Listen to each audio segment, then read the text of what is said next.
speaking on the fact that Jake Paul fought Tyron Woodley, I wanted to give my 2 cents about the night. On the undercard, we had Darren Williams versus Frank Gore, which was an absolute joke. It was a shit show. I mean, if you want to watch terrible, terrible boxing, watch these two scrap. I don't know how it's going to get through these football players' heads that just because you hit mitts in the offseason that you can't box, dude. It's not the same thing. It's not the same thing. Frank Gore looked awful, dude. And he's like, yeah, I've been boxing for 10 years. I hit mitts every offseason to stay in shape. It's not the same thing when the lights are on and it's a sold out arena and somebody else is hitting you in the face, dude.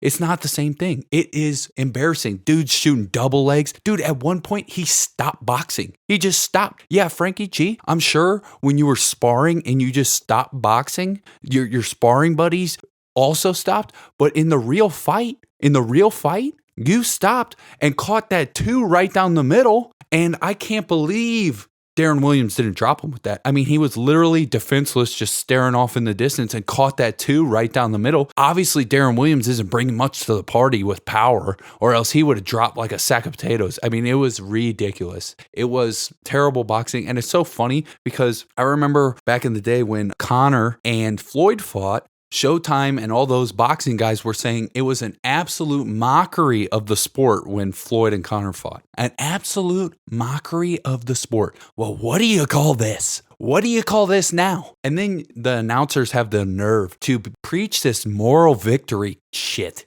I mean, it's disgusting. They're like, oh, it just shows you can really do whatever you put your mind to. No, it's not like that. If you have enough clout, you can do whatever you want, but it's ridiculous. Just because I pick up a basketball and I shoot a basketball a couple times in the off season to stay in shape doesn't mean that I can step on an NBA court. It's the same thing. It's the same thing. And it's an absolute joke. That fight was so ridiculous, and Jake Paul needs to get those football players, get those basketball players, get those dudes off the cards. Get them off. It's not even fun to watch. It's an absolute shit show. Throw those guys into a circus or something. I mean, I'm sick of seeing it. Then we have the main event. Jake Paul versus Tyron Woodley. Boy, did he knock him out, dude. That was one of the most vicious KOs I've seen in so long. He stuck him with that right, dude, and Woodley just did a face plant right off the ground, dude. Woodley did a fucking header right into the canvas. It was insane. It was like slow-mo. Right when he got cracked, he just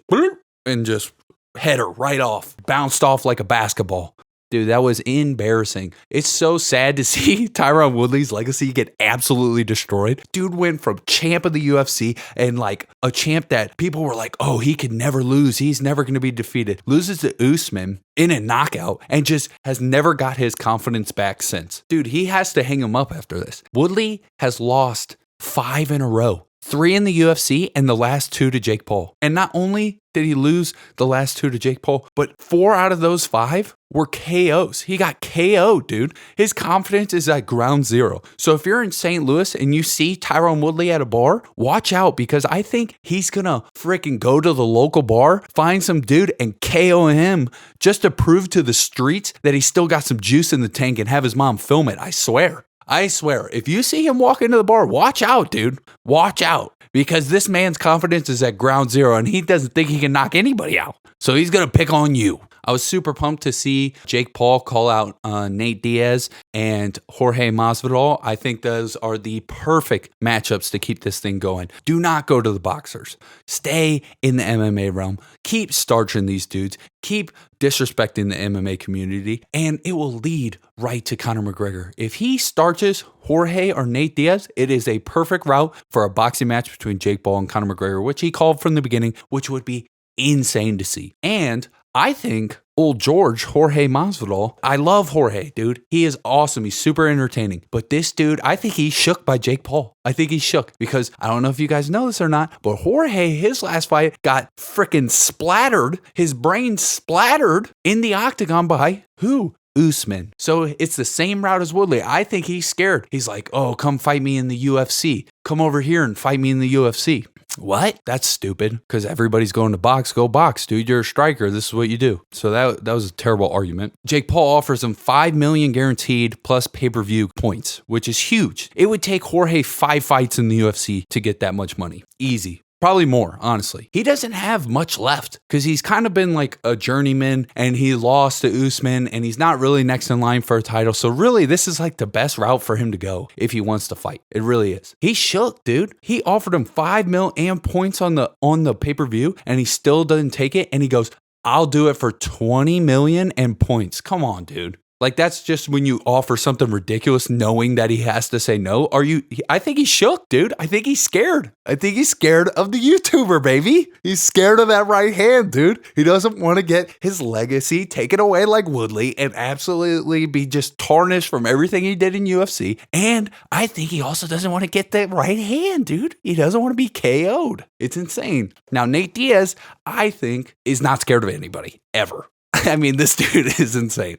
And I think that would be an insane fight. I think Nate Diaz can bring over Daddy Dana better than Jorge can because Nate Diaz has a bigger UFC following. He's, a bigger name just a little bit. And I think I really believe that he could get Daddy Dana to agree on it because you're going to have to bring Dana in on the promotion. You're going to have to bring him in, give him a cut of the pay-per-views, all that shit, right? Because that's the only way he'll let them out of the contracts. It's the same thing that happened with Conor and Floyd. Daddy Dana is such a hater that I don't know if he'll do it. I really don't know if he'll do it. And then you force Jake Paul to go to the boxing, all that shit, right? Daddy Dana, if you want to end it, send over your hitters. Send over your hitters and we'll end it right now. I don't understand. If you don't like Jake Paul and you don't like what he's doing, and you don't like how he's disrespecting the MMA community, and you don't like how he's knocking out all your fighters and all these former champs and all this shit, right? End it.